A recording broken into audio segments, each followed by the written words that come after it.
and welcome to the First 7-Inch Club, episode 240. First 7-Inch Club is a podcast where we dig up 7 inches from the past within the realms of hardcore, punk, and metal. I should slow down because I'm messing up. But from the past within the realms of hardcore, punk, and metal, and discuss whether or not they're worth being remembered. We also provide facts and trivia that we get from the internet and our own personal experiences. I tried to do research for this show. I didn't do a good job, so this might not be a good one. It's hot. We're in a heat dome right now. The whole country is in a heat dome. Mm-hmm. And the podcast studio does not have AC, so you might hear a fan in the background, and I might be lazier than usual. I am Mike, and with me is Scott. This is what will keep the Iranian missiles away from us. Yes. So I've really made a big mistake in my YouTube algorithm, and I wish that there was a big undo button. I accidentally clicked a true crime video, and I don't know if this is one channel or if there's hundreds of them. They all have the exact same format. It's all just like actual people in jeopardy with the cops with super clickbaity titles, like, and they're all the same kind of format. Like, mother realizes police found a dead body inside, and evil couple realizes the police found their torture room, and like mother realizes that the police are aware of her mummified fetus, or like just all these, like, the whole thing is that like these people are talking to the cops. Like one was like a school counselor was caught with a kid, and like they're like, the school counselor doesn't know, the cops know he's a groomer, and it's all the same format.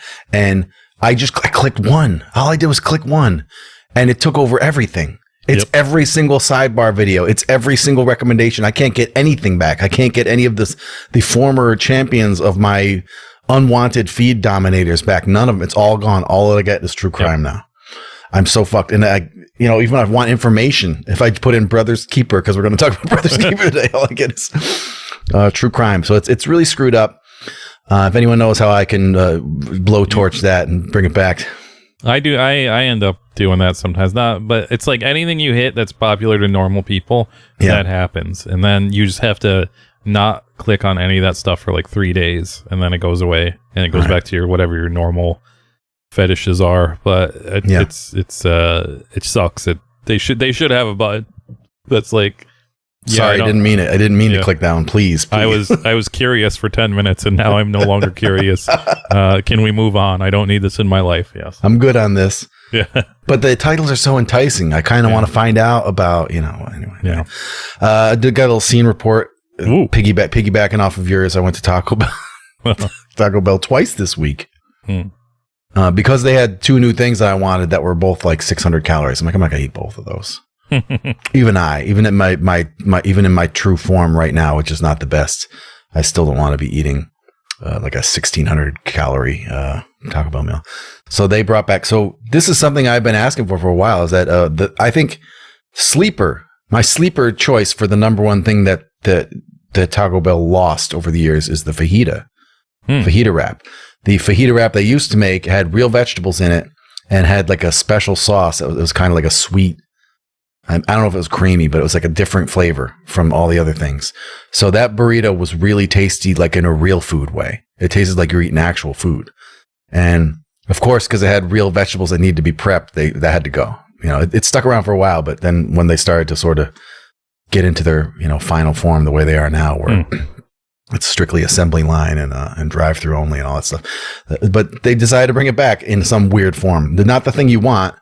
They brought back the fajita vegetables, sort of, but they brought them back as street chalupas and fajita nachos.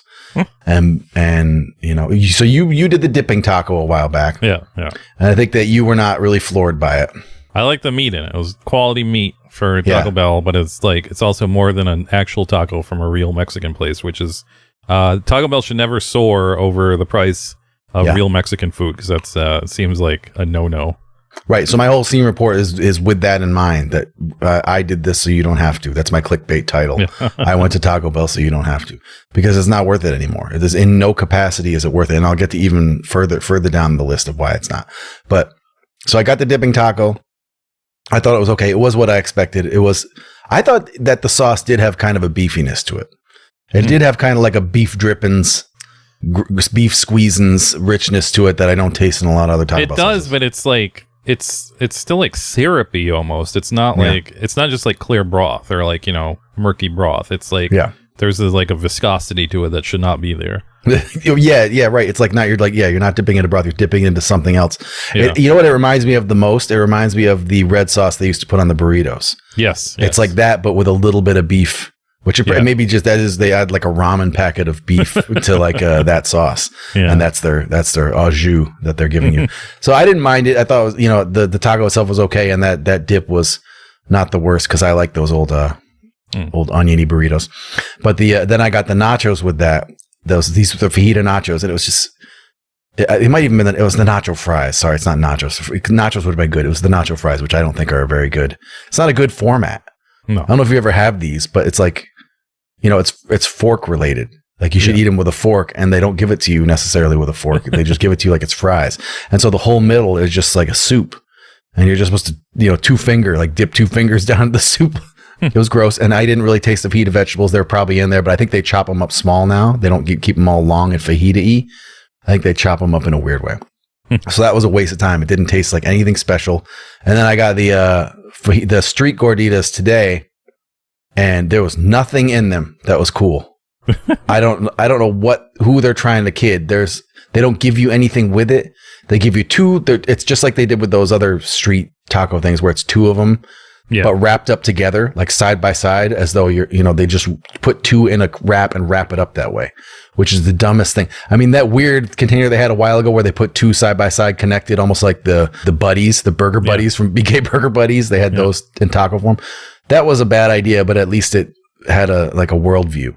And they just take 2 tacos, squish them together, and then wrap them up and hand it to you that way, which is like you go to open it and you don't know what's going to happen, and 1 taco could just fall on the ground immediately.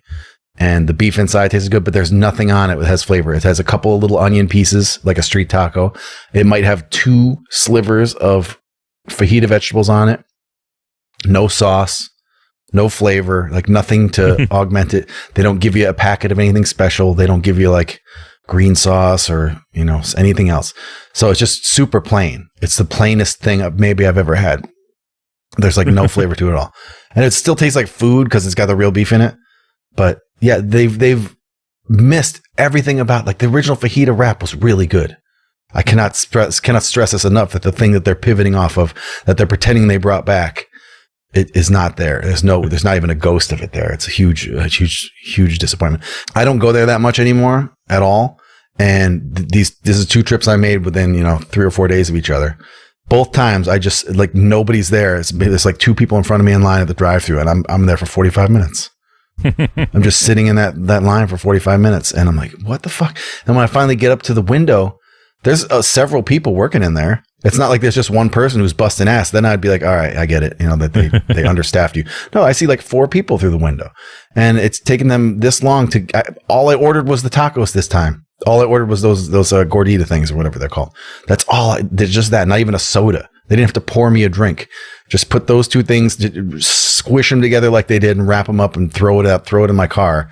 And it took them, hours and hours to do that. And I don't know what's going on in there. I know anytime you go into a restaurant now, it's a different experience, that they don't make eye contact, that they don't do customer service anymore. They don't even come to the register anymore unless you like bang your fist on the on the register to make them come over.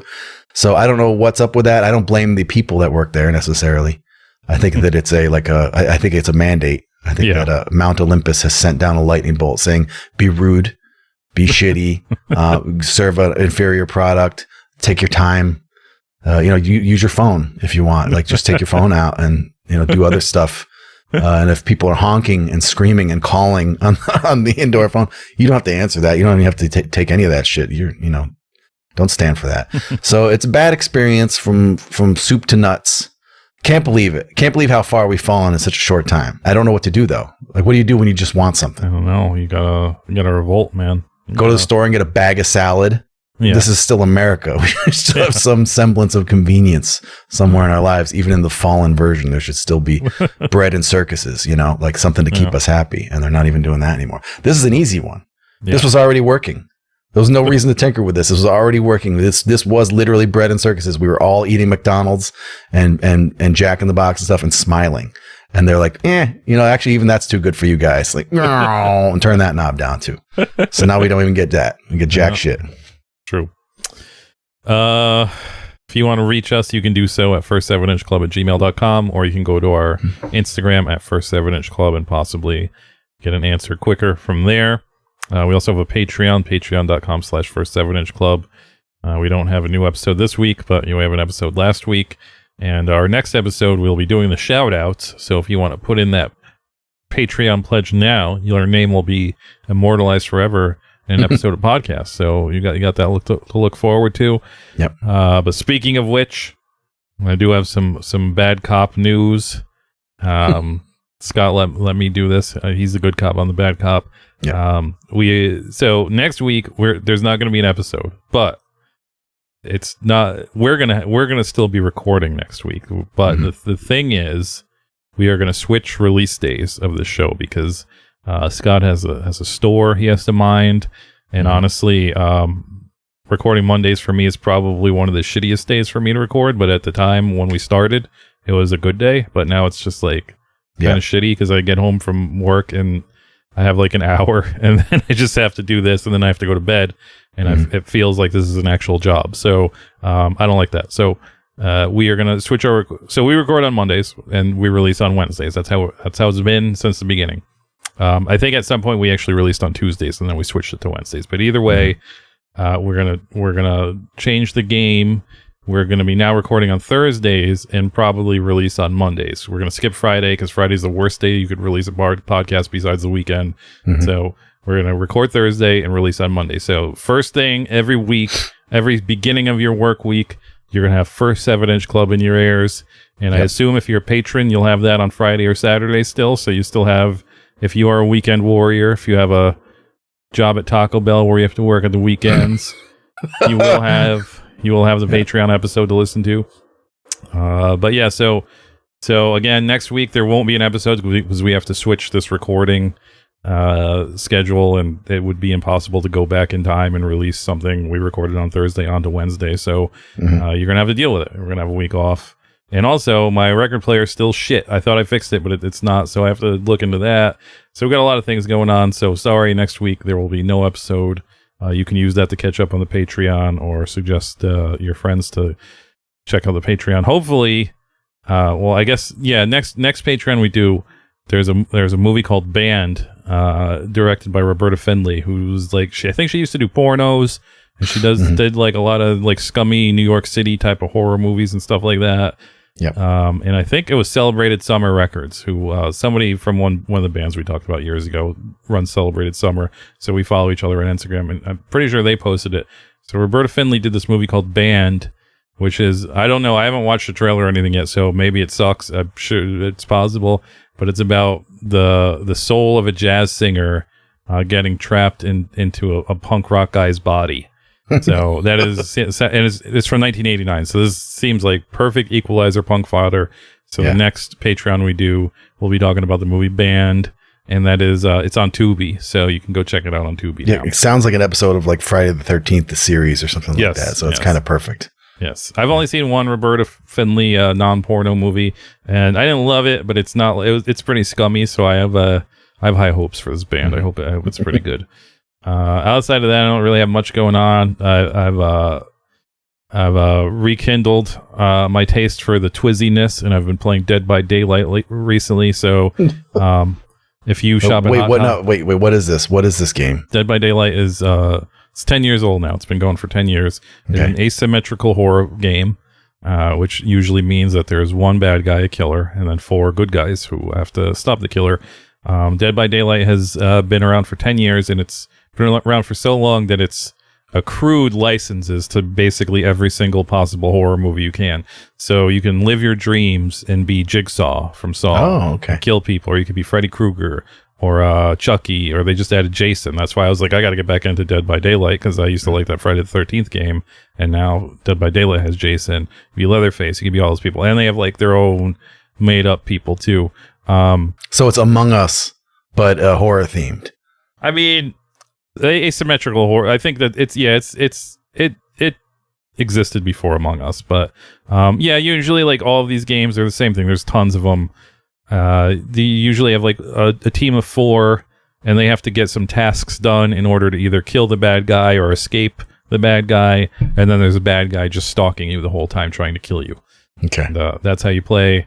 So I'm back into this, but it's one of those games where like literally the entire fan base is the worst people on earth, because it's like it's a twisted horror game. Yeah. And you know, most of the people who played are like 22 years old or younger. So I'm kind of a man on my own island playing Dead by Daylight. So if you are also an old out there who has this embarrassing hobby of playing Dead by Daylight, let me know. Let's get together, play some Dead by Daylight together. Because I suck at both things. I suck at being a victim, and I suck at being a killer. So it'd be nice to have some friends in the game. So let me know. Hit me up.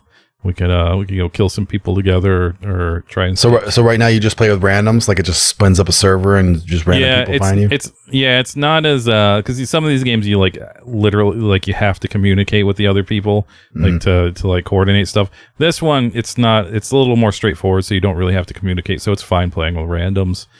Yeah. But obviously, if you are playing with friends, then you do have that kind of advantage of actually being able to coordinate. But I don't. So okay. But yeah, it's a pretty cool game. Outside of that, yeah, I have nothing. The only thing I was thinking about was we've never talked about her somehow, and we always talk about these hardcore meme people. But every once in a while, I get recommended on the Instagram hardcore cheerleader. Have you seen this lady, Scott? You've had to have seen this lady, right? Doesn't sound familiar. Let me look it up. She's older. She's not like, I don't know, she's not like 50 or anything. Maybe she is 50, I don't know. But she's always moshing in her videos, and like she goes to like Furnace Fest and moshes, and then she does some like regular dancing too. I don't know who this is. Oh no, I've never. I don't think I've really. She's not. There's a like a straight edge girl gang on Instagram that it spans many accounts that they make merch, and they made a pink X watch. Yeah. That I don't know if she's part of it. She kind of looks like she might be part of that. I think she might be a part of that. Yes. Okay. Yeah. But I don't know who this stuff is for, and it just the banana stuff reminded me. I don't know who the hardcore cheerleader is for, but she pops up every once in a while. And I'm just like, who's watching this shit? It's not sexual. It's not hot. Like maybe it is sexual for some people. Everybody has their own kink, but I don't fucking know. So I don't know. It's just another corny thing in hardcore. I have nothing to follow that up with, but we got to stop the corniness, guys. It sucks. Yeah, it's one of the places we could leave off. We could leave this off of the hardcore scene, like the one trick Instagram account where you're just doing one dance in several places. We could leave that out. We don't need to do that. Unless it's the Juby slide. If you're doing the Juby slide, you can do that in the hardcore pit. That'd be awesome. Okay. Before we get into our main topic, we'll talk about our friend at stateofmindrecordings.com. Stateofmindrecordings.com is a website on the internet. It's also a distro and a record label, and they sell old records and new records, and old records that have become new records, and they sell them all for very cheap prices, as well as $5 flat rate domestic shipping. So no matter how many stupid things you order, you're only paying $5, which is amazing. I got a book in the mail today. It was $8 to ship that book to me. So one book, and you can get 37 records for $5. So you gotta save your money somehow. Everything's going up. I made nachos for myself yesterday. It's $9 for ground beef, which is insane. Because I'm not rich, but like I don't ever check the prices of stuff. I just buy it, I rang it up and I saw $9, and I was like, that seems like it's a lot of money for ground beef, but I really don't know. But I think it's a lot. So, save on shipping at State of Mind Recordings, and then you also can afford ground beef. A delicacy in America, the American delicacy, ground beef. So, but every week I like to feature a record or something he's selling. He hasn't updated. I don't know what's happened. Mr. State of Mind, what's going on? You're waiting to get some more stock. But I looked in the DVD section, because that's always my go-to, because I always like to look what kind of weird DVDs he has. And he has a real weird one that I don't know if it's new, but I haven't seen it before. It's Martin Atkins Tour Smart DVD. Martin Atkins was in Public Image Limited. He was in Ministry. He's in Pigface, Killing Joke, all his bands. And I guess he wrote a book called Tour Smart. 600 pages. Who's going to read that? That's ridiculous. But it's all about like, explaining how you tour when you're like a lower rung band, and giving you tips on, merchandising and routes and stuff like that. I think the book was written in 2007, so I assume the DVD probably released around the same time. So this is just like a video version of the book. I imagine that all the advice in this has to be painfully outdated, But maybe it isn't because, Martin Atkins isn't like fucking, your local hardcore band. It's not like, your local like group of straight edge teens looking to be like the next Turnstile or anything.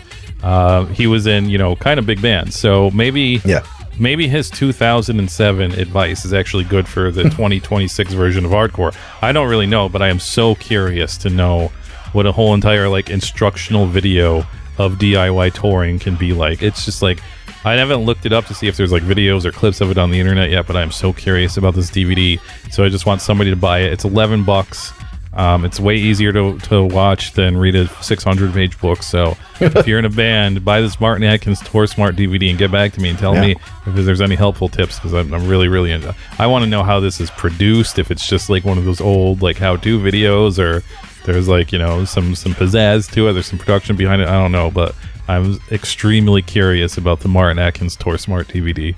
He's like, if you can't get a hold of the show booker, stop at the mall and go to the Roadrunner kiosk.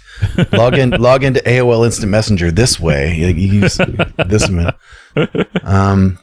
Mike, were you a Hope Conspiracy fan? No, but I did like. I think they stopped for a while and then they came back. Yeah, and like that record when they came back, or maybe it was their last record when they're still going. They were one of those bands where I just did not like anything they did up until like the fourth record, and I was like, this is pretty good. So I didn't like them for their initial popularity, but at some point they like struck a nerve where I was like, this is actually pretty good. I used to live in this Fight Club apartment down by the river, and Mike and all of us used to practice there. And one of my roommates was Steve from Endicott. I couldn't think of the word Endicott for some reason. Like I was gonna say eviction because that's us, but he wasn't. So Steve from Endicott lived there. And he wasn't there often. He would just come and like paint a wall for a while and then leave for a month, and then like let a cat into my room to shit all over my bed and then leave for a month. And that was real. Like there was a cat and he didn't know what to do with it, so he threw it in my room and closed the door and he left it there and it like shit all over my bed.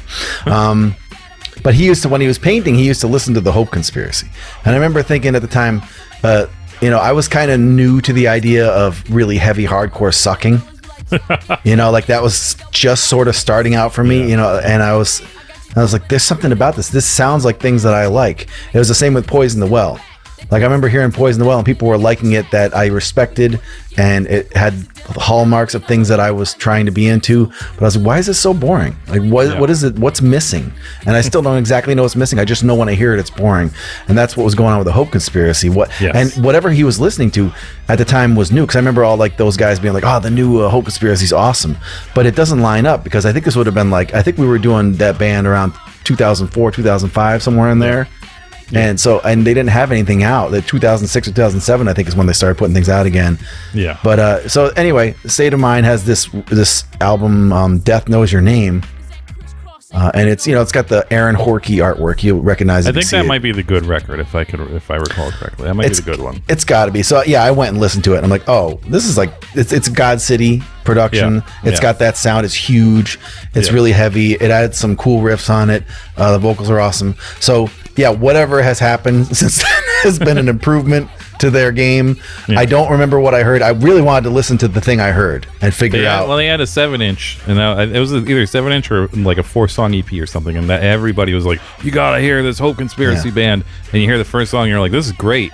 And then you hear the other 3 songs, and you're like, that's just the first song, and it's like not as great anymore because they're just playing that same part over and over again. It's kind of like Harvest. I always felt that way about Harvest too. Where it's it's just like, it's heavy. It's like you said, it's like the first experience of listening to heavy hardcore and being like, I don't know, this isn't that. Why does this suck? Harvest is a good comparison because they have a similar kind of like the Poison the Well Nerdy, that riff that's really heavy, that's almost fools you. And I think one of the Harvest hits has that same kind of like one of those like Pac-Man riffs that's pretty sick. So anyway, Hope Conspiracy, Death Knows Your Name. There's an old blog entry where you can find the Eviction album and Aaron Horkey, the same artist, on the same blog, because we both did handwritten typography. His is a lot nicer than mine, but his is very, it's like circus poster style. That's like his style. But he is so fancy he couldn't fit the word conspiracy on the cover, so it just says Hope Con, because he ran out of ink in his fancy pens to put the other letters out. I would have finished the name. You guys hire me next time, I'll put the whole fucking band name on the cover. I won't even charge any extra. But yeah, check out Death Knows Your Name on stateofmindrecordings.com. And there you have it. Tonight we are talking about the band Brothers Keeper and their 7-inch Sweet Revenge from 1998 on SA Mob or Sneak Attack Records, whatever you prefer. This is obviously not Brothers Keeper's first record. This is their, like, I think this is their final 7-inch that was a solo 7-inch. So it's kind of their final 7-inch in a way. This was well before the One King Down Brothers Keeper Slayer split on Devil's Head, which I think we were supposed to be. Yeah, we were kind of recorded that, and it just never happened. Yeah, I don't even remember who the other side of the split was. It was some Japanese band. I don't even remember. Gizem. It was good. We were going to do a split with Gizem. We had Gizem lined up for this split with the Shepherd Fairy artwork, and we couldn't get our shit together, and it stopped. But yeah, one of the Brothers Keeper did their split. They did Dead Skin Mask with One King Down. But I mean, they have a lot of shit. They're just one of those bands that was, I don't know. I honestly don't know if they are just like regionally popular or they were wildly like globally popular. But Brothers Keeper seemed like a big band in the mid to late 90s. It seemed like everybody knew who they were. But when I was just like looking for simple things for the show, it was kind of like they almost never existed. Because like I guess the name Brothers Keeper is like hard to search for or something. But like, even on Apple Music, it took some like digging to find them. Like it's kind of weird that they were kind of a well-known band in the 90s, and just like not anymore. No one really gives a shit anymore. I mean, their Discogs is filled out. They have like Bandcamp and Instagram and all that stuff up there. They have an Instagram. They still have a Facebook that's pretty active. Like they're constantly posting stuff on Facebook, but a lot of the modern internet has forgot them. But they were probably known for being one of the flagship Trustkill bands. They're from Erie, Pennsylvania, the Lake Effect hardcore stuff that we talked about in Disciple. They're a pretty big band. We probably don't need to give you the rigmarole about Brothers Keeper. Personally, I'm fine with doing this 7-inch over their first one, because I assume their first one probably sucks dicks. Like it's from 1994. It has 2 songs on it. It probably sucks, and so this was probably Sweet Revenge is probably like right at the height of their power as Brothers Keeper. So if we are forced to do a Brothers Keeper episode, it might as well be with their best foot forward. So here we are talking about Brothers Keeper. Hold on, let me pull these guys up. I guess we'll start with the guy we've already talked about. EMS was the bassist. Eric Michael Schaffel. He also ran Sneak Attack Records, and we talked about him in depth in the Disciple Surprise episode. Attack. I think it's Surprise Attack Records. Yes. Do I keep saying Sneak Attack? I'm reading Surprise Attack in front of my face, and I keep saying Sneak Attack. But yes, it's Surprise Attack Records. I'm sorry. But yeah, he ran Surprise Attack Records. We did talk about him in depth in the Disciple episode, and he is a tattoo guy now. So that's what he's up to. I don't know if Scott wants to get more in depth. Yeah, a little bit, just because there's an article I never read because we didn't dig that much on him. But yeah, so he had a zine and a label called Surprise Attack. I guess the zine was first, and it's funny because they said that he does tattoos, but they decided to do a tattoo and a record shop based on Surprise Attack, and the record store failed. So that's good food for thought for me. That's cool. That's between the tattoo shop and the record shop.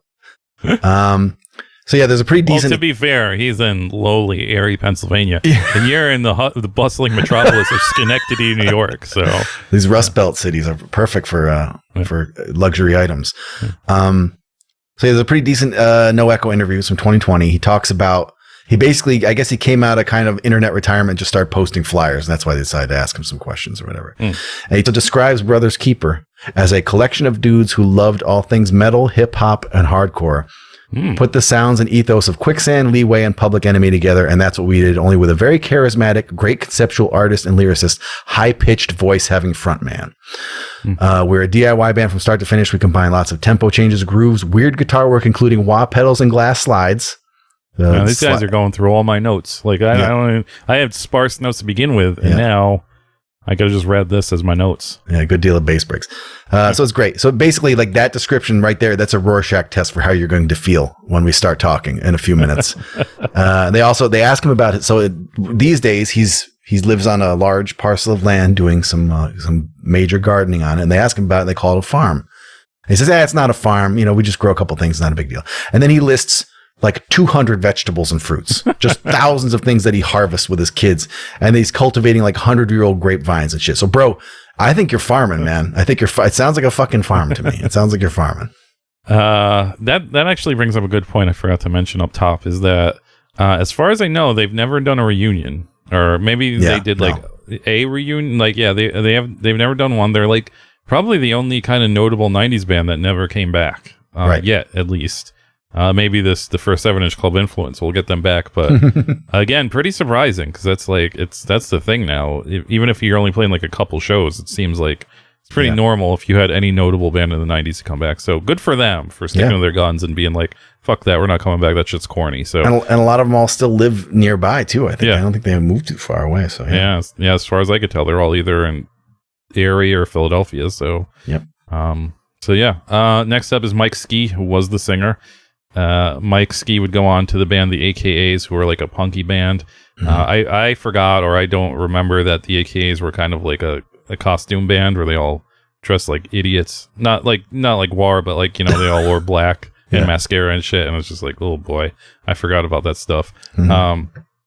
Mike Ski is a tattoo guy now, obviously. As far as he's probably not the first ever hardcore guy to become a tattoo guy, but for me, in my generation, he seemed to be like the first guy that made that transition, and it was like before that just became a common trope for hardcore guys to transition into tattoo guys. So it was like, whoa, that guy's a tattoo guy now? That's cool. So I think he is the actual trailblazer for 90s hardcore kids. We're like, we could be like Mike Ski and become a tattoo artist. So, but he's still up to it. He's at True Hand, which I think is the place he's been at forever. So yeah, he's still doing it. He was also a notable graphic designer for a good long time. So that's the other hardcore job you could have. Yeah. I don't think he was anywhere near first for that, though. Most of us were already doing graphic design when he did that. So he shows up in a lot of highfalutin like lifestyle articles. He's at that level, I guess. So they asked him in one of those articles who his first victim, his first tattoo victim was. And he says it's a Eggy from Abnegation that has an awful tattoo from him. That's his first tattoo he ever did. And then his second tattoo was just a guy named Rob, who he says still lives nearby. And that tattoo was also awful, but he's been tattooing him for free ever since to make up for it. So that guy's just covered in free tattoos, which is pretty cool. And then two of Mike's top Google results lead from one right into the other. One of the first things that pops up for me is this 18-year-old interview with him from PETA. And PETA claimed in the PETA video, he claims he's been straight edge for years, but he would drink a beer before he ever eats meat again. Which is good. I think that's fair. Like, most people don't do it that way. I think most people will cave into meat first. But, if ethically, beer first. And then he has a Philly Mag lifestyle where he talks about all his favorite cocktails and all the drinking that he goes to his favorite hair salon that gives him free cocktails while he's waiting to get his hair cut. And his favorite drink is an iced coffee Negroni. So props for breaking edge on the kind of cocktail nobody really wants to get drunk on. I don't think most people want to drink enough of those to get trashed. I couldn't find any direct evidence that this fissure with the straight edge lifestyle allowed him to start eating meat yet. Maybe that's some other lifestyle articles. I thought I had read that. I thought I had read these like, oh yeah, I went down the coast and had all these like, the bacon covered blah, blah, blah, blah.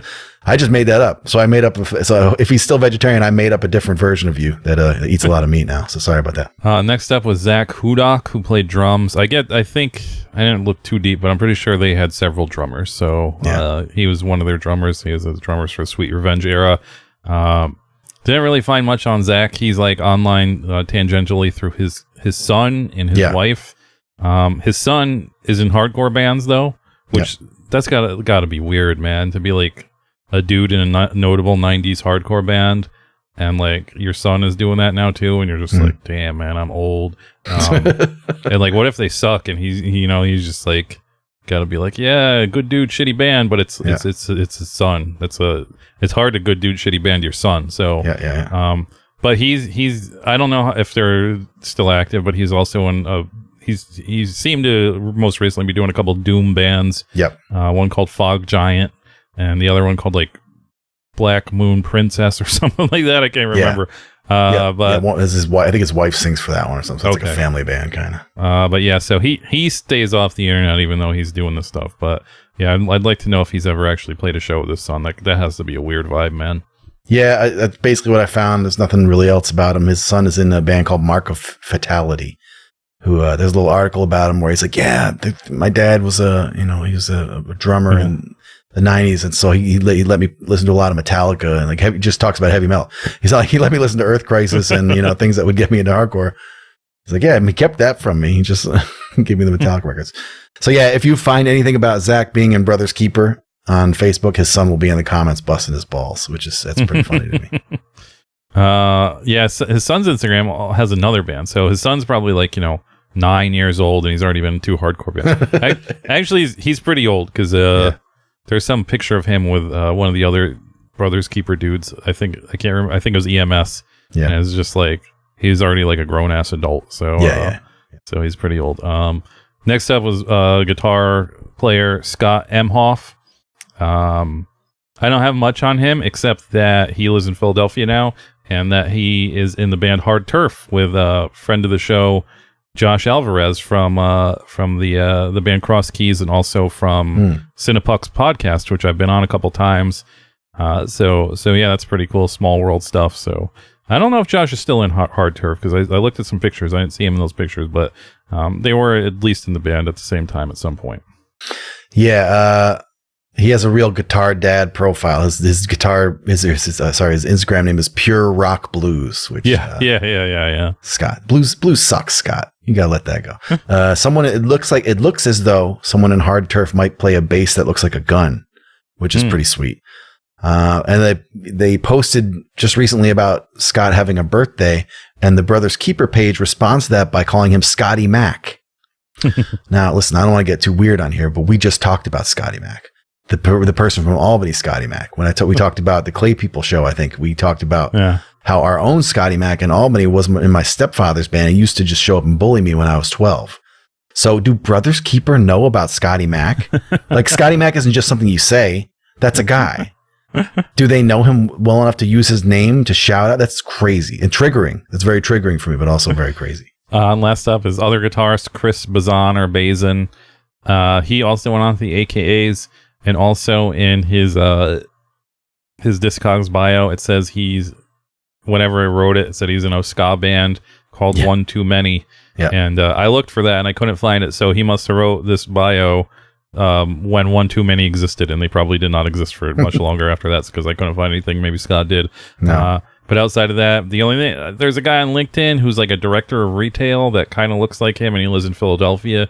Yeah. And I think there's like another Chris Bazin that's definitely not him. That's like into goth music or like some kind of weird, like, I don't know, fantasy stuff. So that's not him. But I think he's the director of retail guy. But that's all I can find. Yeah, it looks like pictures of him. So I assume it's the same guy. But if you're patient, you can find a section of the Brothers Keeper Instagram where Chris tells a good story about the Brothers Keeper van catching on fire and burning to the ground. And much like other Brothers Keeper stories, he inadvertently apologizes for the quality of Brothers Keeper's music in the post. So that's a theme we're going to revisit probably often today. Okay, so yeah, this was on Surprise Attack Records, not Sneak Attack Records. Surprise Attack was founded by EMS, the bassist of Brothers Keeper.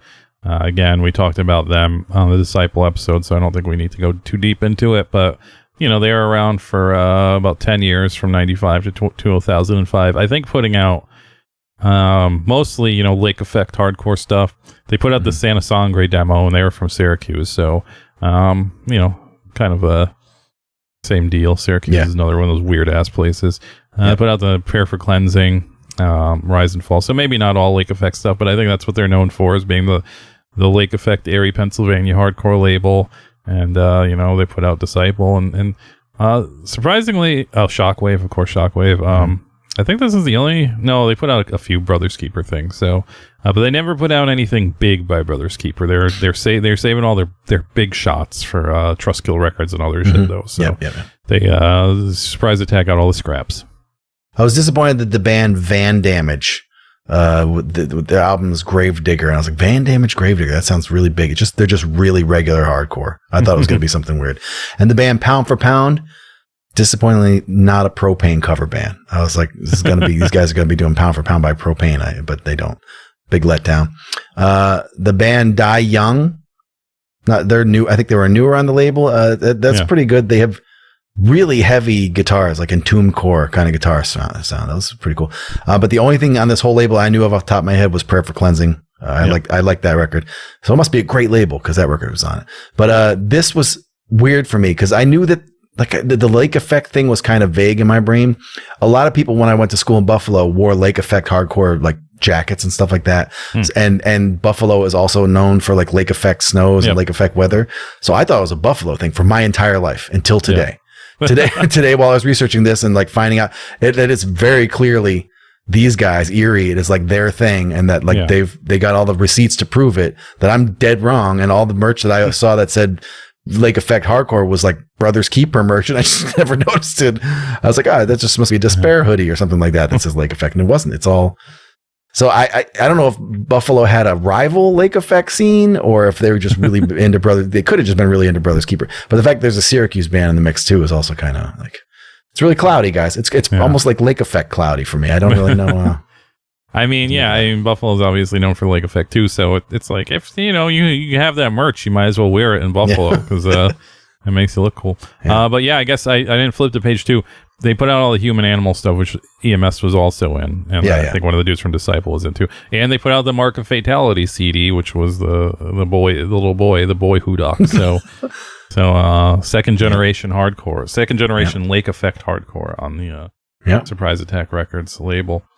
So now we can get this record out onto a tray. Nice.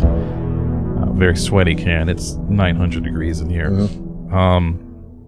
So this is a very, very, very, very pro layout for 1998. It's a 6-panel folds out into 6 panels. It's so pro for 1998 that I don't know if it's a joke or not, because there's like things in here. There's things in here where I'm like, that's got to be a joke. Like in the liner notes, they like list like their tour manager and like their road crew and stuff like that. That has to be a joke. It's like, that just must be them shouting out their friends. I don't think they're really serious about that. They give all the photography credits and all that stuff, and it just seems like kind of like, oh, let's pretend we're like big dick swinging rock stars and list all this stupid shit that you list if you're like Paul Abdul or something. I don't know, but it seems like a joke. But outside of that, the cover is a Valentine's candy heart box, and it says Sweet Revenge on it, and it's on like the velvet background, and it's like it's Mike Ski did the photography, but it's like professionally done. And I like that. I think that's really cool because like no one was doing professionally done stuff in 1998, and they're like, let's do like a nice photo shoot of this and make it look nice. So I appreciate that. The back cover, or like actually it's not the back cover, it's like the middle panel is they open the box and there's a gun in it, and it says, "Don't shoot yourself in the foot, Brothers Keeper." I don't like that as much. I like that they used a real gun though. That's a real ass gun. So somebody had a gun, and they're flashing it in this. That's cool. I don't think you could rent those. So I don't know that. Just called around the room. Yo, anybody got a gun I can use real quick for this photo shoot? The back cover has the names of the songs in somebody's graffiti handwriting. That's about 15% of the back cover, and about the rest is a giant picture of them. And it's just like a 90s hardcore guy picture. Guy up front is wearing the 90s beanie. Like I used to have one of those beanies. Yep. Mike Ski's in the background in his Trustkill shirt. The other guy is in his checkered shirt and his glasses. Another look I used to have back then. Just all the 90s looks. They're at I think Halo Tattoo in Syracuse in this picture. And yeah, it takes up a lot of real estate. Again, I don't know if that's a joke or not, because that's kind of like a dick thing to do, to be like, let's put our photograph of ourselves just hanging out as the entire back cover. The inside, you get more like tiny photos of them. Everybody's represented in the band playing their instruments, and then you get a lot of text. And I'll be honest, I didn't read most of this because there's a lot.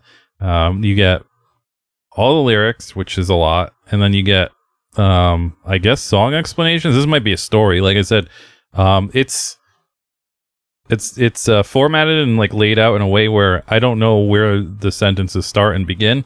Yeah, it's kind of like, you know, you have the lyrics, you could figure those out where they are, and they're blocks. Like he has a lot to say in these songs, and they're, you know, it's kind of just all like all of the lyrically, it's all like, you know, addressing invisible enemies and stuff like that, and then like invisible problem people in their lives, and it's just like, okay, whatever.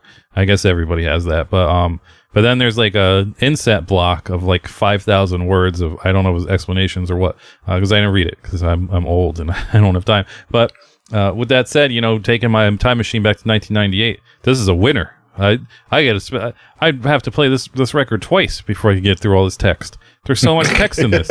I'd have to keep listening to the Brothers Keeper record. That's what you do. The record itself is red. This came out on a few colors, which was you know, a little rarer back then. This one's hand numbered out of 252. I got 184 out of 252. I forgot to thank Charles. Charles from Spirit Killer is the one who supplied this. He's the one who sent it to me.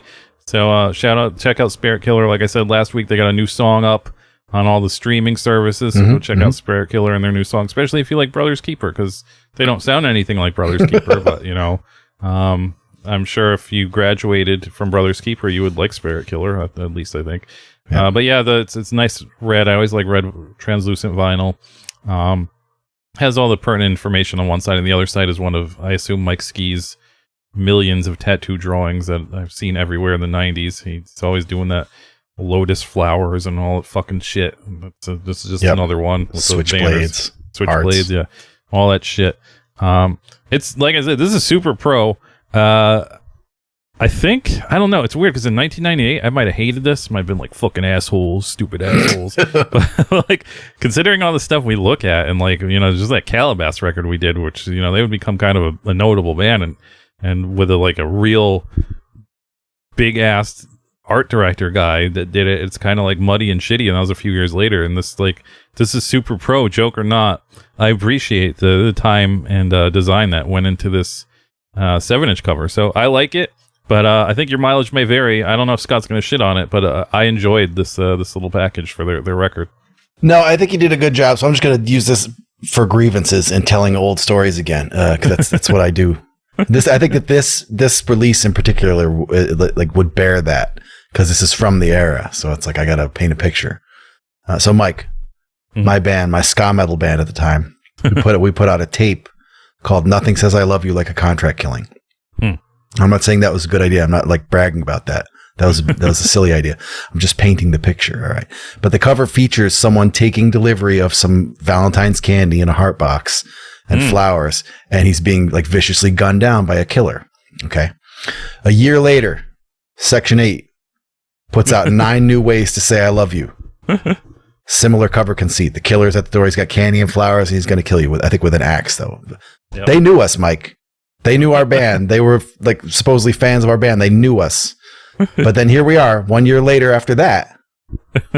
Here's Brothers Keeper, also equating Valentine's Day candy with violence.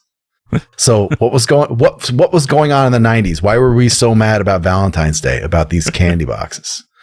And do you think Brothers Keeper knew my ska band, Mike? They good. That one guy was in One Too Many. Maybe that was the full circle where he was like, I like that ska metal band from upstate New York so much that I'm going to start my own ska metal band. I'll rip off their tape with my my 7-inch. So yeah, there's nothing wrong with the cover. It's a proven concept. It's been used time and time again. That Brothers Keeper logo, I mean, what are you going to do with it? I don't know. The back cover, the band photo. Mike, how does it make you feel that this is just a photo of us? Like this is just... Like we see a lot of 90s photos, and I don't know why. I thought I'd see myself more often in the photos we see, but I don't. This is the first time I've ever seen one, and I'm like, oh, that's me and my friends. That's what everyone I know. We look like that. Even the busted 90s normal camera coloration, all that stuff. This is just me and my friends. It's surrounded by like really specific tag writing. Like whoever this is, their hand is really elongated, peculiar. I don't know if this is normal. I'm not really into graffiti and tag, but this looks peculiar. It looks very specific. Inside is the big reveal of the gun. I will say that unlike my band in Section 8, Brothers Keeper, they actually kind of deliver something like a joke. Like the love note that says, don't shoot yourself in the foot. There's a joke there, I guess, and it's written in kind of like a real hand, like a real like handwriting, real script. So it kind of looks real. My cat is sitting behind me hissing. Just hissing at the back of me. She doesn't like this story either. And then once we get inside, it's off to the Heart Attack zine races. It looks like pages from Heart Attack. Band photos, scratchy borders, 90s borders around the band photos, scratchy tag titles. The least considered font since maybe 3 weeks ago. They just threw a font. This is Calibri or something like that. It's just like Arial. But yeah, this is like 90s hardcore zine layout. It looks cool. It's so wide. Like they laid it out. They decided to really use the horizontality of this piece of paper to the max and just lay the text out in a really unpleasant to read. It even actually the lyrics kind of jump over the fold. So you have to read in the huge horizontal bar, but then the description block doesn't. This description block actually honors the fold. So it's very, there's some decisions being made there. The enormous black box is sort of explaining something, not really the songs. It's just kind of explaining that, why we're special and different for being hardcore people. It is way more emphasized than the lyrics. It's a giant black box and it's easier to read. So it gets way more emphasis than the lyrics do. The record is red. I think that's cool. That's cool. I think the record, the red vinyl is cool. Hopefully you like the Brothers Keeper logo. I don't. It's not like the worst logo. It's pretty normal, but it's like a hugely compressed, tall font. Yeah. It's like almost like rodeo poster or old timey circus poster font. It's all eroded and grunged out. And it should be fine, but I just never liked it. It looks like a UPC code to me. It's just it's so many letters and so skinny that it just looks like a barcode. And then side B is tattoo art. That's probably my biggest complaint actually about all of Brothers Keeper in general is that the tattoo forward thing, like they have other records that are just tattoo art on the cover. I associate that with stuff I don't like H2O and later Civ and all that kind of stuff. I don't like that. And so I associate Brothers Keeper with the tattoo aesthetics, even before I knew that 90% of the band were tattoo artists. I don't like sorry guys, I don't like traditional tattoo stuff at all. I don't like Sailor Jerry. I don't like Ed Hardy, Sailor Jerry, any of that stuff. If that works for you, this is probably great. That kind of makes this layout end with a whimper that when I finally get to the last piece, it's like, oh, it's a bottle of rum. It's yo ho home and a bottle of rum here. So it kind of sucks. Well, there you have it. So now we can get into the music. So this is 4 songs, 4 tracks. We get our money's worth there. 2 tracks on each side. First track on side A is called Sweet Revenge. It's the titular track, Sweet Revenge. Mm-hmm.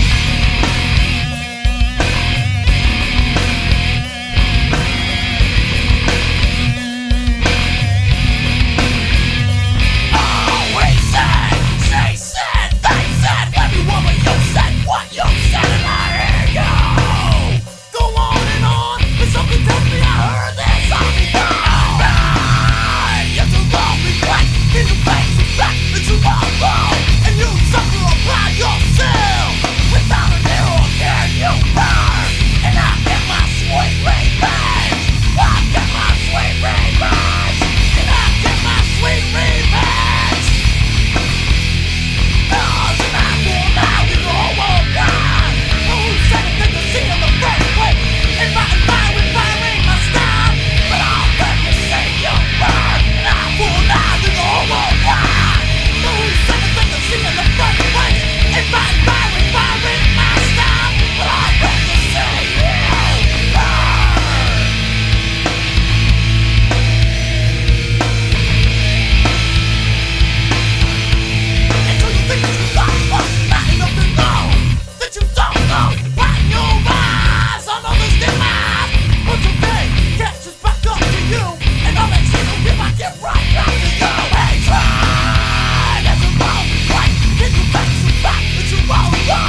So I guess we get to talk about the elephant in the room now, which is the band Brothers Keeper and how we feel about them. Yeah. So yeah, I guess if I mean, I know this demographic of our podcast doesn't exist, but if you were an actual young person that did not live in the 90s and you're listening to this for some reason, God bless you, thank you. But I don't think that's true. But Brothers Keeper was a very divisive band because they had an element that no other bands had, which was very abrasive, polarizing singer and Mike Ski. Yeah. And very polarizing vocals. And so, once, a lot of these bands could, I guess, thank their popularity to the AOL Hardcore Chat. When AOL Hardcore Chat kind of became a thing is when all these bands kind of branched out and like people would hear bands that they had never heard before from different regions. And Brothers Keeper was one of those bands. Mike Ski, very nice guy. He was online. He's a very nice guy.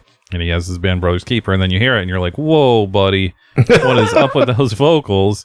And it's one of those things like, I'm young in the 90s. I'm not old. I'm young. I have no tolerance for shit like this. So I never really like gave them like a solid listen. I had the I had the Brothers Keeper One King Down split. That was much later. That was when I was basically an adult, so that doesn't count. But I believe I had at some point the Brothers Keeper By the Grace of God split that came with I Stand Alone zine, and I listened to that and I was like, nope, and that was it. I think I listened to them once and I was like, not for me, and I moved on. So I just always equated them with the band with the bad singer, and I've never really sat down and listened to them. So this is kind of the first time where I'm just like having to listen to this and having to like talk about it. And unfortunately, I wish my notes were kind of more chunky, but I was under high stress writing these notes because I know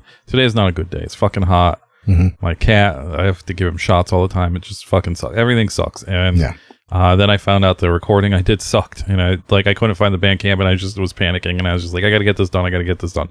So I wish my notes were more eloquent. They're not. So anyways, back to Sweet Revenge, the track Sweet Revenge.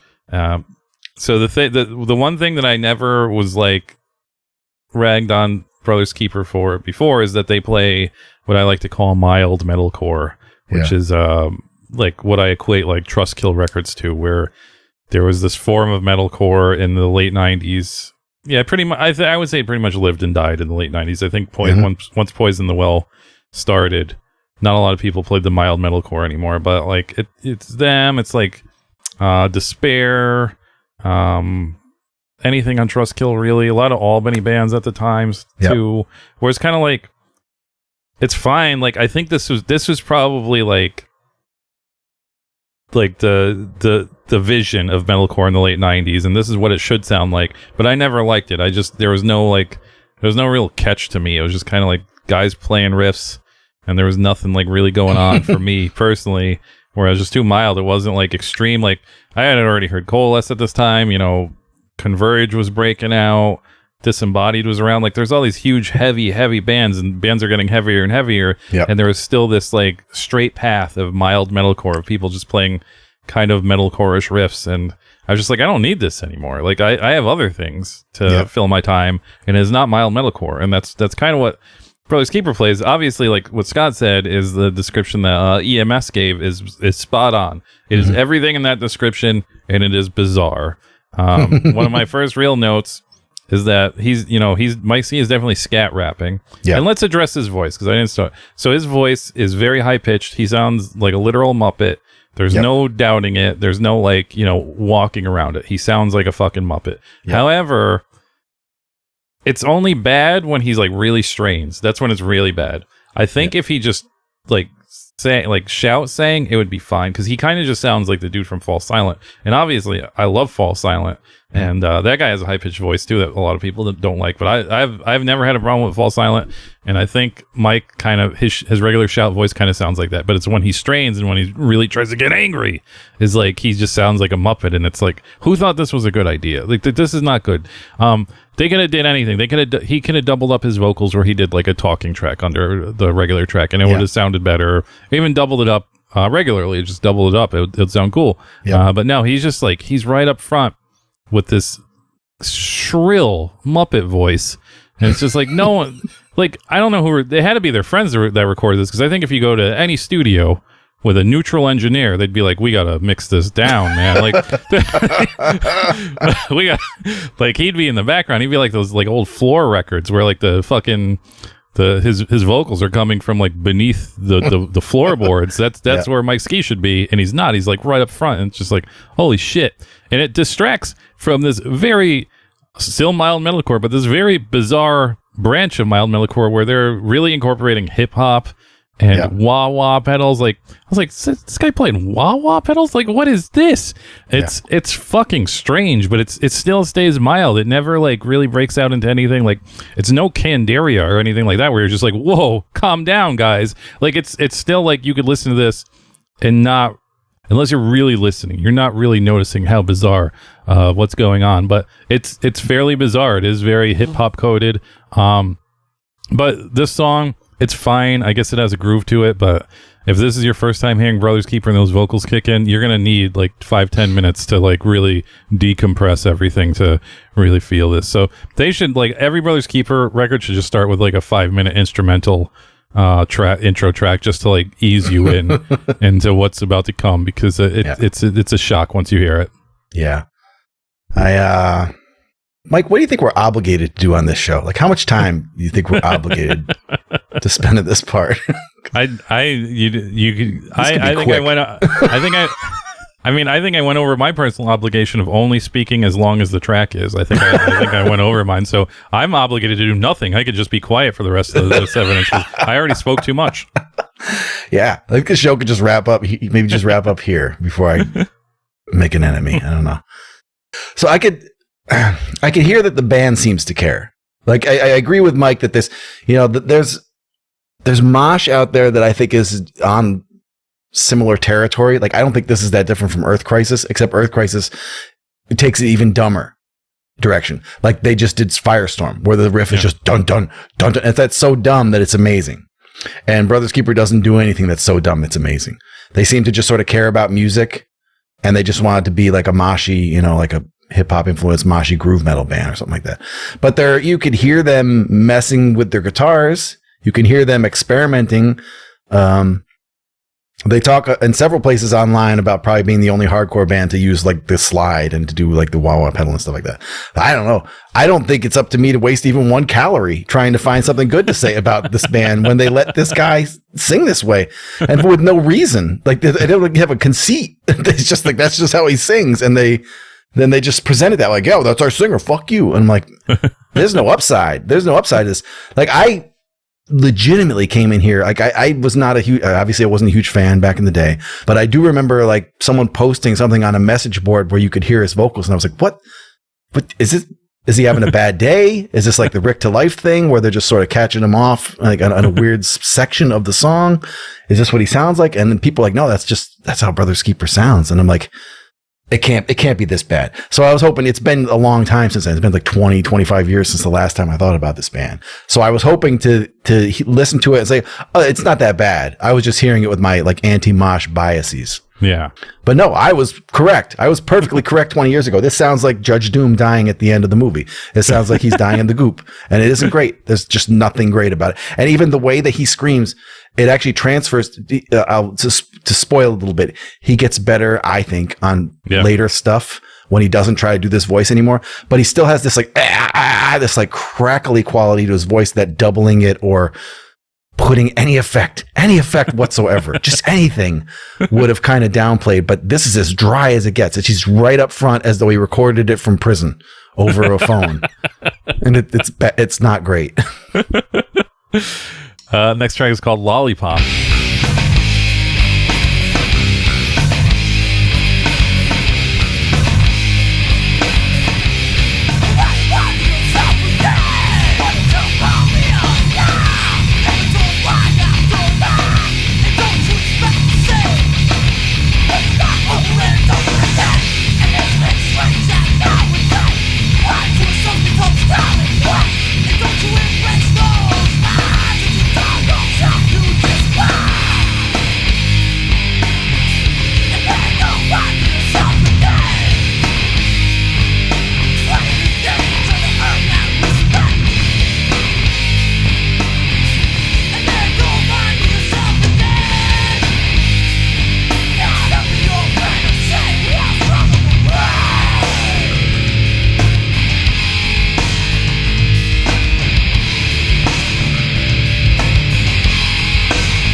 So I will say by this, I'm kind of like acclimated to the vocals, so it's not as shocking, by track 2.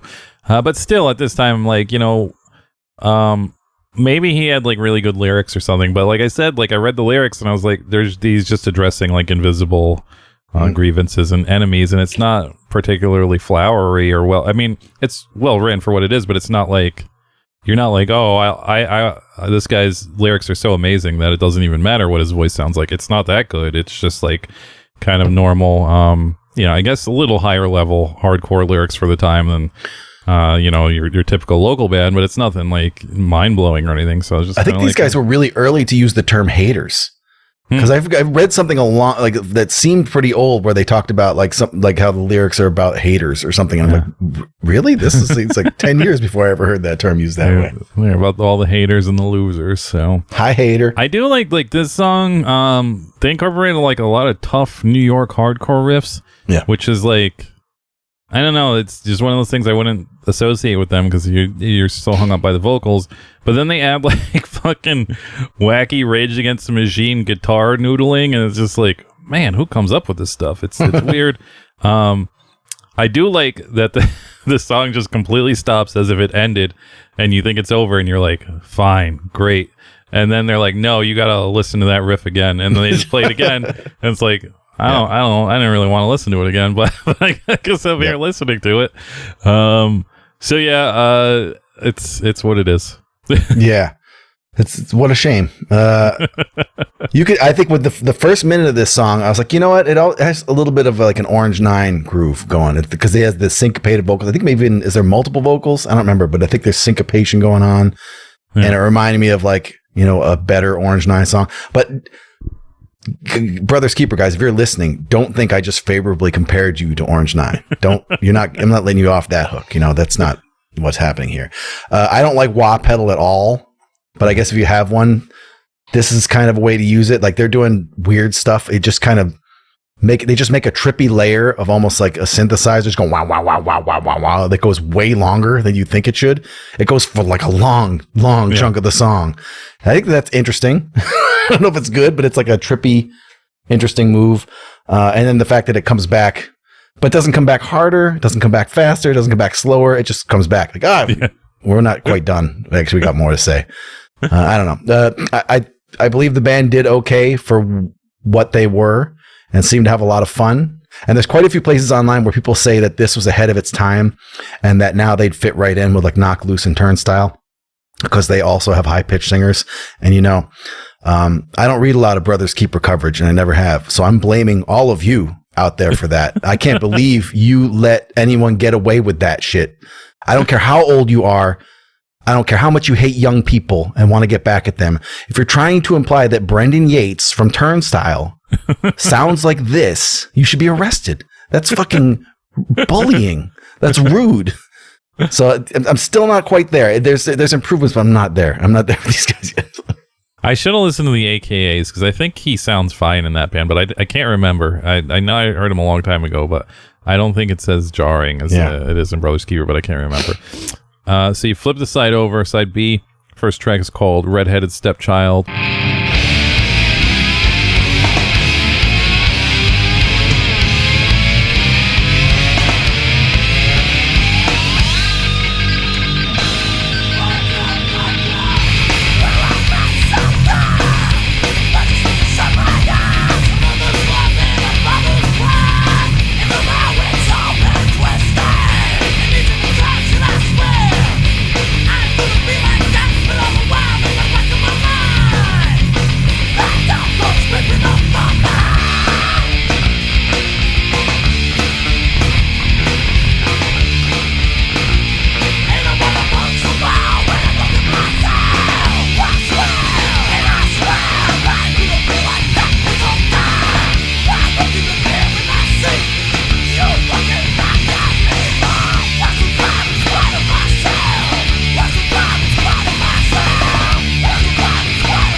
This one's a little more rockin'. I can get into this a little. And at this point, the vocals are starting to sound natural to me, so it's not too crazy. But then I just kind of noticed that they have a lot of hip hop jumping parts where, like, jump around House of Pain style jumping groove parts. And it's just like, I kind of got sad that I never saw Brothers Keeper, because I wonder if it was just like a hip hop, like, I wonder if it was like the House of Pain video when they played, because there's a lot of hip hop jumping parts in this. And I would definitely say that was more in maybe earlier 90s, like late 90s. People weren't doing hip hop jumping parts in songs, so that's kind of cool. This song is really short, and it does the big rock star outro, despite not being the last song on the side or the record. And it's just like, what are we doing here? But I just thought this was another fake out. But no, this is just like a short song that ends with a rock star outro. I don't know if they put this in the wrong order or not, but kind of a weird way to end song 3 on your 4-song record, but whatever.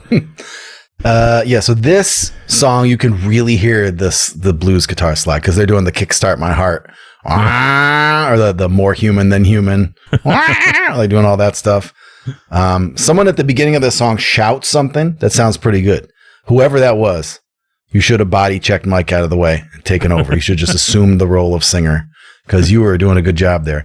But actually, even in this song, Mike briefly improves. He the whole first minute, he's just kind of shouting, like you said. He just, instead of straining, he's just kind of like sort of rap shouting. It's not perfect, but it's better. It's quite a bit better. The bassist jumps into the breach a lot in this song. He talks in one of the interviews about how there's a lot of bass breaks. And the band photos on this record, he's playing what looks like an Ibanez sound gear. All of us owned that at one point, but most of us eventually sold them. Not EMS, though. This motherfucker appears to have played that same, I would say, budget bass the whole time. It is prominently shown in that JFK video, and he seems to be there on stage with him for the very last song that Brothers Keeper ever played. So I think that that's cool, sticking with your first bass for your whole career. I think that's kind of sick. But I can hear a sound gear a mile away. I can hear it in this song, and it's not. Maybe if you had like a bass that looked like a gun, like in the Hard, with the other band, Hard Turn or whatever that band is, that could have improved things. But yeah, the big outro for me didn't pull this song out of the fire in time, because the first half of the song was good, and it just goes away from there. So the last track is called 4.0 in Egomaniac.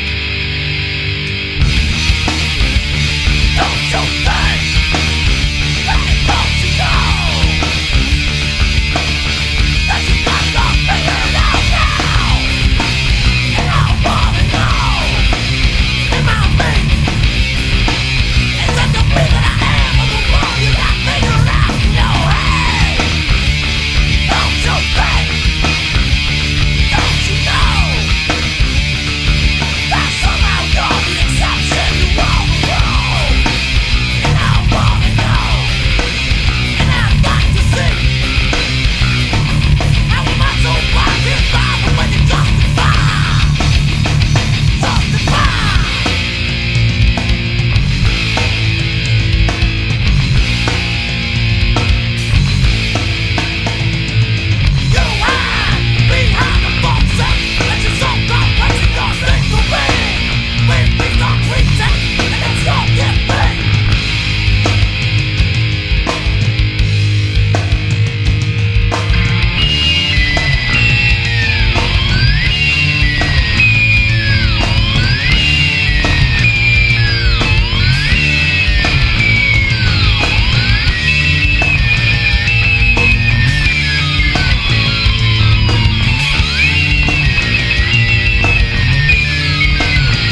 So the reason I guess song 3 has this rockstar outro is because song 4 just starts with a mosh part, which is actually a great idea. More bands should do this. More bands should just be like, fuck it. Yeah. Let's put the mosh part right in the beginning.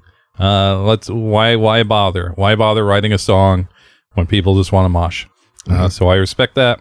Then there's lots more hip hop jumping parts, which is great if you're into that. If you're into the big Carhartt jackets and baggy jeans and Timberlands, and you just want to jump up and down, pretty good.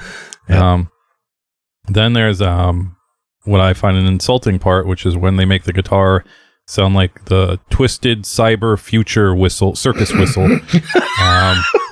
This is like something you like this. You could put this in Dead by Daylight, my favorite game. You could put it right in Dead by Daylight. You could be there's a clown killer. You could have this playing behind the clown killer. Brothers Keeper mod. It's your chance. Yeah, have the clown killer killing people. This the circus whistle bullshit. With that said, the nicest thing I can say is if you were into this very specific, I guess, amalgamation of mild late 90s hardcore hip hop parts and like chunky New York hardcore riffs, they're really good at writing this. But I think like it's such a small sliver of the pie of people who want this exact thing. And and I forgot the abrasive vocals too. So if you put it all together, they're very good at it. But it's just like, I don't know. Like obviously they struck a nerve with a lot of people, and a lot of people did like them. But I've never met them, but I know they had their fans. So it's just it's that. Also, this song has a lot of the big 90s victory drum parts in it. I like that. I always like that. So I like that. Yeah. This also has a serious like helmet groove to it, so that's cool. Yeah. I think they pull out all the tricks that they have in this song. So despite this not having the rockstar outro like track 3, this is probably a good way to end the record because they put all the tricks into this one song, and I didn't even mention the vocals, so that's how weird this track is. So they really let loose on this one, so I appreciate that. Yeah, this song starts with like the most mandatory new school riff. Like if your singer wasn't wearing a puka shell choker at the beginning of the riff, he just grows it. It grows naturally out of his neck. They do take the one daring risk in this riff. They do a chord change in there. And man, you guys are about to fuck around, turn into Tool doing that shit. You're not careful. You make a big mistake. The slide makes an ear-piercing return. I think that's what Mike's talking about. He does the thing where you take the slide and you put it way up near the pickup and you play, you get the most screeching, devastating bird calls, just like shrieking bird call noises. And it does count as kind of trippy, but it's so high in the mix that it's mostly just obnoxious, and it's like the wah pedal. It goes longer than you were expecting. It just keeps like, all right, we're past that part, and he's still going. And I'm like, damn. I'm looking at the scrubber bar while I was listening to this, and I'm thinking, man, maybe this would have been a better opening track because it's got that riff. Like the intro riff to this song sounds like the intro to a 7-inch. Yeah. And there's no big slam forthcoming. And then right at the end, they pull it out of the fire with like the helmet riff. They're like, we're going to groove metal stomp our way out of this 7-inch. And I think that's the right ending. I think it was an okay choice. If you're forced to arrange 4 Brothers Keeper songs, like you're forced by the gun point of the gun that's on the back cover, then this is how you do it. You get away with it. Cause like Mike said, we didn't even mention the vocals on this, this whole track. So you did it. You left with a bang. And there you have it. There's Brothers Keeper's Sweet Revenge from 1998 on Surprise Attack Records. At the end of this, I like to do a little rating system where I say either throw it in the trash, listen to it on streaming, which you can do at Bandcamp, buy it in the bargain bin, buy it for full price, or buy it for collector's prices. There's a few variations of this record. The red one goes for about $8, and that might be one of the cheaper ones, I think. I guess that kind of lends credence to, let me see. This one's got to be the lamest word. Yeah, even this one's, yeah. So they're all like, $5 to $8 for the cheapest ones. So that lends lends credence to my theory that their actual first 7-inch probably sucks dicks, because that you get that for like $2. So it must suck because there's like, I don't know why this one would be way more when it's like their 90th 7-inch. So I assume this is when people actually like Brothers Keeper, and so it goes for few extra dollars. This is really hard for me to not just say throw it in the trash, but I really do like the cover. For me, this is a genuine, you should stream this. Like this is like an actual order. This is not a suggestion. I think you should stream this if you've never heard Brothers Keeper, if you are younger or you just always avoided them. You really need to hear this band, because as much as I don't like it, as much as my friends don't like it, as much as most people I know don't like it, I think you got to hear this and develop your own opinions about it, because it's definitely odd, even for the late 90s. Like, the people were trying a lot of stupid shit in the late 90s, so I get it. I think you have to develop your own opinions. I don't think I would like this if they had the best vocalist on earth, so I don't think that's like what's holding it back at all. I do find the music interesting. I definitely don't like it, but I find it very interesting. So I recommend you actually stream this and develop your own opinions about Brothers Keeper, because I don't think maybe they did influence Turnstile. I don't know. I mean, they do mix hip hop and high pitched vocals. Maybe, I don't know, but I do think everybody should at least spin Brothers Keeper at least once in their lives and give it a shot. So listen to this on streaming. I want to be fair, so I'm going to judge this against their own summary. EMS said that they sound like Quicksand, Leeway, Public Enemy with an artistic high-pitched singer. So I do hear Quicksand. I do hear Leeway. Public Enemy's a stretch. I'll be generous and say that maybe the experimental guitar stuff is kind of Bomb Squad noise territory. So I'll allow that one. I think you meant Public Enemy in terms of rapping, though. And no, you can't have that one. I'm not going to let you have that one. You aren't rapping like Public Enemy. And I understand, and I think Mike said this earlier, they do seem like nice guys. But I also think you guys continually try to 8 Mile this one by having all your social media acknowledge the fact that the vocals are polarizing, and so that gets you off the hook. And there's like a post about their last album where they talk about a review that said it still sucks, but now they're ripping off Refused. And yeah, dude, like, just because you said it first doesn't hamstring me. I still get to say it too. You can't be like, dude, we know the vocals are weird. You said that already. Get over it already. I can't. I don't have to. I don't have to get over it. It's still, that's how sound works. It doesn't go away. If you had a gimmick where the singer was a clown and was like squirting flowers and like hitting people in the front row with the sledge-o-matic and stuff, I'd let this slide and say, okay, yeah, he sounds like a clown. And then right at the end of your career, you guys did change style. Like the Fantasy Killer record, he kind of does sound like Dennis Lyxzén. I think it's fine. And I'm not making fun of you for ripping off Dennis Lyxzén. I think it's an improvement. I think that was great, but you're also trying to 8 Mile me there. And I won't let you. I'm not going to let you do that.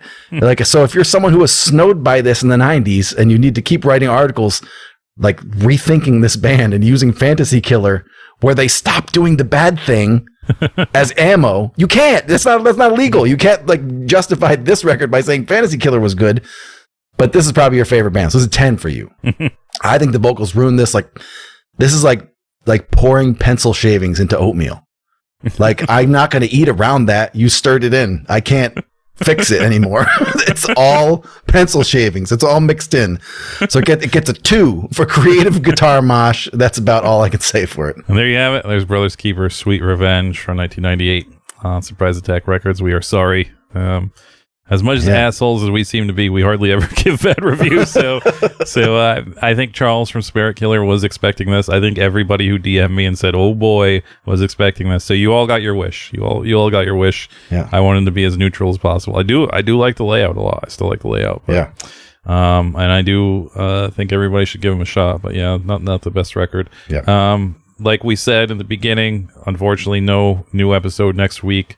But new episode for us, but not for you. But we'll be living it. You just got to wait an extra week, but you don't have to wait a full week because it'll be out there on Monday for you, for your commute to your dumb job right after the right after the 4th of July weekend. So you weren't gonna listen to anything this week anyways. Next weekend. Oh wait, I'm getting all fucked up. No, 4th of July weekend's this week. So no, nothing this Monday. Next Monday. I don't know. Yeah, next Monday after. So whatever. But when we come back, we're gonna make a boy's wish come true, and that boy is Alex Worldwide Keller. He suggested we cover the Gut Instinct 7-inch, and since my record player is possibly out of commission and I have to rely on just doing YouTube and Bandcamp bullshit, we're gonna get that out of the way now. So next time when we come back, we're gonna be talking about the band Gut Instinct from like 1989 or something. They're very old, but they have I guess, a storied history. So we'll be talking about them. But until then, Scott, do you have any last words? I just want to reemphasize that I came here today. Like, I'm new. I'm a new guy in a lot of ways. And I listen to a lot of Goonie stuff now that I wouldn't have listened to then. I listen to some of the Gooniest stuff you can imagine and enjoy it now. And I was hoping this would be really like that this would just be, that I'd be like floored by how Goonie and how like pummeling and heavy and crazy this was. So I was looking for that. I didn't come here to, to piss on things. I don't really do that. I was hoping to be an apologetics. I was going to be a Brothers Keeper apologetics, just like the rest of you. I was going to write an article. Actually, Brothers Keeper is pretty good. Actually, they're kind of good. Maybe you should revisit Brothers Keeper, but I can't do it. We're not there yet. Maybe another 10 years or so. Yeah, I'll do a sequel. So until then, enjoy your week off from us. Yep. And fuck Charlie Daniels.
When the